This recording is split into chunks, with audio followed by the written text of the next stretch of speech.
Out here on a beautiful Saturday at Land of Legends Raceway with a guy, I'm sure you recognize him. Of course, Dick Montgomery joins us here today.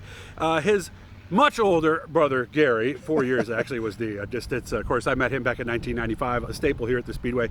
Dick Montgomery still comes here today. If you're looking for die casts and stuff like that, he has them here. And he actually raced. He just showed me a picture of his race car. First of all, Dick, how you doing today? I'm doing great. I love it. Being at the racetrack in the sunshine is all good.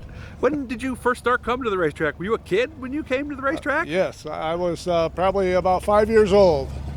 When would that have been, roughly? 1950, 51. 51, okay, all right. So you were born right during World War II then, weren't you? Yeah. Okay. Yeah. So what was racing like back then? Well, then it was all dirt. There was our regular track was Wellsville, a half mile, all modifieds, all dirt and flatheads for the most part, but good stuff. Now, did your parents bring you? Did you go with friends? Yeah, my parents were fans even before we were. My parents went on dates a few times at the jalopy races near Olean, New York. So you were born into this. I was born into it. Safe yeah. to say.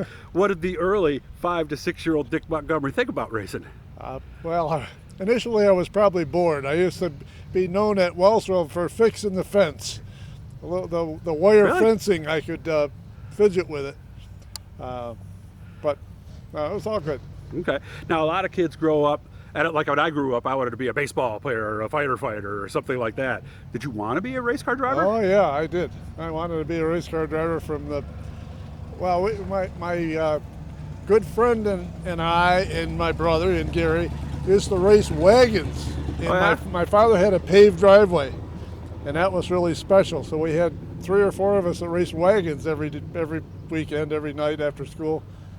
I know we used to take, my parents had a slanted driveway and we'd race to the bottom. Is that pretty much what you guys did then? No, we had an oval. Oh, you had an oval? Oh yeah. How'd you race them? Did somebody pull you or? No, you put one knee in and pedal with the other knee. Almost like a skateboard. Well, kind of, yeah, but down on one knee and then push along with the other leg. And I would imagine with 4 years of age difference, older brother probably beat you most of the time? Yeah, Or? usually, yeah. Okay. So when did we start to think, I don't want to just be a race car driver. I want to be, and I'm going to find out how to do it. When did that all happen? Well, that's kind of a complicated story, but I was hanging around with my brother, as always. I loved being close to the racetrack, and he was in the announcer tower at Spencer Speedway. Oh, really? At an early age? I'm talking about now. I was 25 probably. Okay. But a guy by the name of Kurt Tooley, somebody might remember him. He raced at Spencer, and he was very disgusted. He had a flat tire and a hole in the radiator and no spare parts, and he wanted to sell the damn thing. And so he said he'd sell the damn thing for $2,000.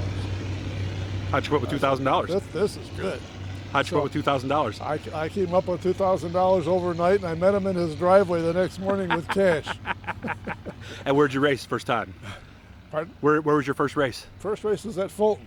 Oh, really? Back when it was asphalt? Yep. Okay. Yep, How'd you do? Yeah, it was, I never did well. No? Never? No. I tell people I was always forgettable. I had the time of my life at the back of the pack. Okay. Never won a race? Never won a race. Not even close? Not even close. Okay. But you did it for, we figured out, at least 15 seasons, right? Yeah. I should have been good, but I don't know. I wasn't. I was never willing to spend the money or the time.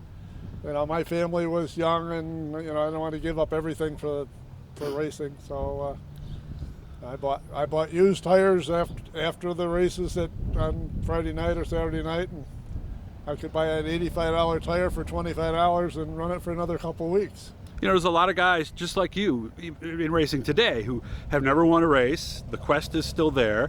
So what keeps a person like that and a person like you going after 5, 6, 7, 8 years? Well, I'll tell you, the adrenaline is just incredible.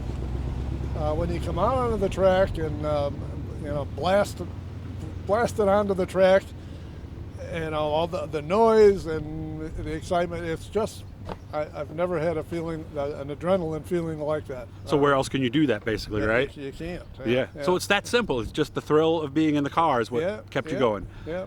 And I was always skeptical about my ability, and so I would always volunteer to start at the back of the pack. And if I could stay with the back of the pack, I'd consider it a success. So when you started, was it strictly home-built cars, or had we gotten into people making cars yet? Now the car that I started with, the one that Kurt Tooley and Don Pratt had put together. And I raced that, again, it's a complicated story, but I raced that for a year. And I blew the motor. You know, typical racer story. You know, I had a car, but I needed a guy motor. So I went to Milt Johnson, and Who built motors. he Yep. built me a 427. And so I put it in that old car, and my first lap at speed, you know, I made a few laps at Spencer just trying to break in the motor. And the first time I floored it, the over center spring on the carburetor launched it forward. Oh no. And the carburetor stuck wide open. And I hit the wall at the end of the first turn at Spencer Speedway a ton. Completely Wow. destroyed the car. But it had a good motor, Doug. It had a good motor. Now you needed a car. So you had a combination for a couple laps that worked, and that was it, huh? That's about it. Well, then I went to New Jersey and bought that Pinto that I showed you a picture of there was the last Pinto that Maynard Troyer ever built. Wow. And the guy at Wall Stadium had raced it, and he had lots of money. And when the Cavalier came out, he wanted a Cavalier just because it was different and it was more state of the art. I see. And so he sold his car. So I ran that for a long time. What keeps you coming back today after, geez? I still love it. The adrenaline is still there, only now it's somebody else. Yeah. You know, whether I'm watching Ricky Newton come from back of the pack, or